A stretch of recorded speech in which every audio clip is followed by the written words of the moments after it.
Assalamualaikum warahmatullahi wabarakatuh. Saya Desi Pesyomi. Saya akan mempresentasikan mengenai pengantar akuntansi. Nah, pengertian akuntansi. Akuntansi merupakan kegiatan jasa, fungsinya adalah menyajikan informasi kualitatif dan kuantitatif, terutama yang bersifat keuangan dari suatu entitas ekonomi atau perusahaan yang ditujukan untuk pengambilan keputusan ekonomi dalam memilih berbagai pilihan tindakan. Nah, harta sama dengan hutang tambah modal.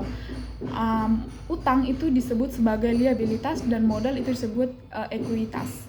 Nah, harta merupakan sumber daya ekonomi yang dimiliki perusahaan. Contohnya kas, piutang, jasa, usaha, perlengkapan, peralatan, tanah, bangunan, dan lain-lain sebagainya. Utang adalah kewajiban yang harus dikeluarkan dan harus diselesaikan juga kepada pihak yang berkaitan yang melakukan pinjaman tersebut. Contohnya hutang bank, utang gaji, utang usaha, utang pembelian barang-barang. Nah, modal adalah hak pemilik dana atau pemegang saham atas harta perusahaan.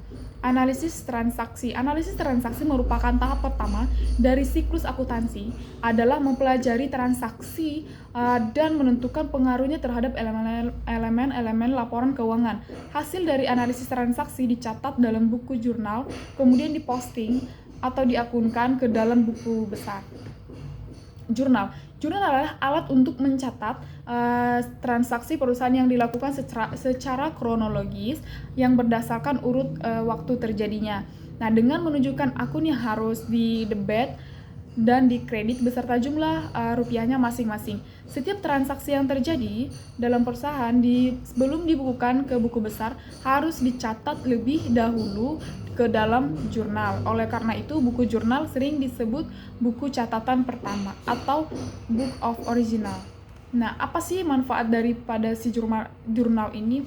Manfaatnya adalah jurnal merupakan alat pencatatan yang dapat menggambarkan akun-akun yang terpengaruh oleh suatu transaksi. Manfaat pemakaian jurnal akan sangat tersisa, terutama apabila suatu transaksi mengakibatkan adanya beberapa pendebetan dan pengkreditan. Nah, jurnal juga merupakan alat pencatatan yang memberikan gambaran secara kronologis menurut urutan waktu yang terjadi transaksi, sehingga dapat memberi gambaran yang lengkap tentang seluruh transaksi perusahaan, urutan-urutan kejadiannya. Jurnal dapat dipecah menjadi beberapa jurnal khusus yang dapat dikerjakan oleh beberapa orang secara bersamaan. Nah, buku besar tidak mungkin dikerjakan oleh beberapa orang pada saat yang sama. Transaksi-transaksi dalam perusahaan besar biasanya cukup banyak jumlahnya, sehingga diperlukan beberapa orang untuk menanganinya. Jurnal menyediakan ruang yang cukup untuk keterangan transaksi. Sebaliknya, ruang yang tersedia dalam kolom keterangan di akun-akun buku besar sangat terbatas, sehingga tidak dapat memuat keterangan yang cukup. Nah, apabila transaksi dicatat secara berlangsung ke buku besar dan terjadi kesalahan dalam pencatatannya, maka letak kesalahan tersebut di buku besar akan sulit ditemukan. Biasanya, kesalahan yang terjadi adalah lupa mendebet dan mengkredit suatu akun yang melakukan pendebetan atau pengkreditan pada sisi akun yang salah. Bentuk jurnal ini ada 5. Yang pertama itu adalah kolom, yaitu untuk mencatat tanggal terjadinya transaksi. Kolom ini berbagi atas 2 bagian. Bagian kiri digunakan untuk mencatat tahun bulan, sedangkan bagian kanan untuk mencatat tanggal. Nah, kolom kedua itu adalah untuk mencatat nama akun yang didebet dan nama akun yang dikredit. Dalam kolom ini dicatat juga keterangan atau uraian singkat tentang transaksi yang dicatat. Nah, untuk kolom yang ketiga itu untuk mencatat nomor akun yang didebet maupun akun yang dikredit. Secara pemakaian kolom ini akan diterangkan pada bagian lain dalam bab ini.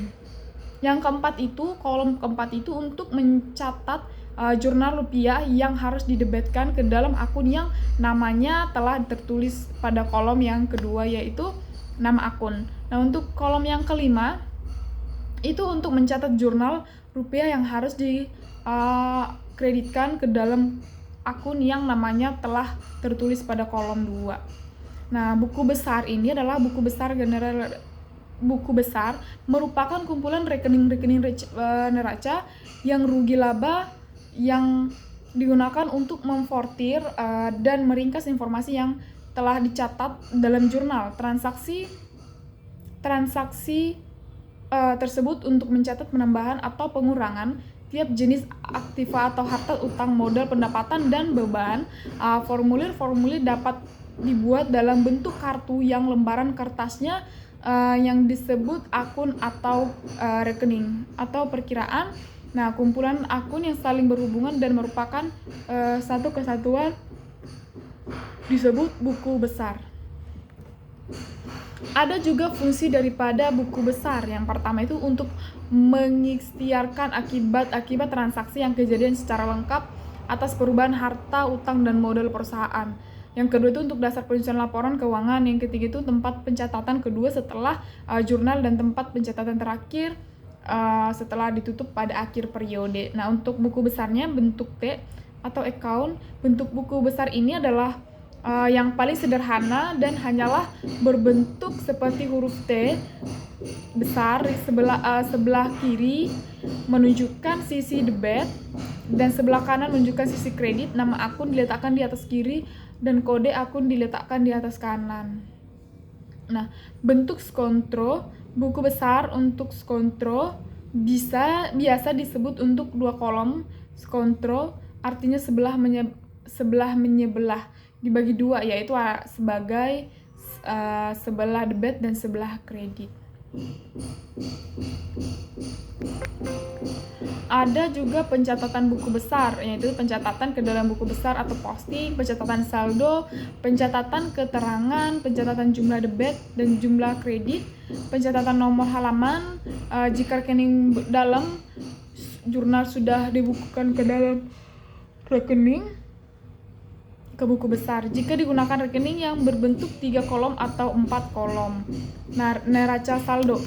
Neraca saldo adalah yang dalam bahasa Inggris dikenal dengan trial balance, memiliki pengertian yang sebagai suatu daftar yang berisi seluruh jenis nama akun beserta saldo yang total dari setiap akun yang disuruh sesuai sistematis sesuai dengan kode akun yang bersumber dari buku besar perusahaan pada periode tersebut. Cukup sekian presentasi saya. Semoga bermanfaat. Terima kasih.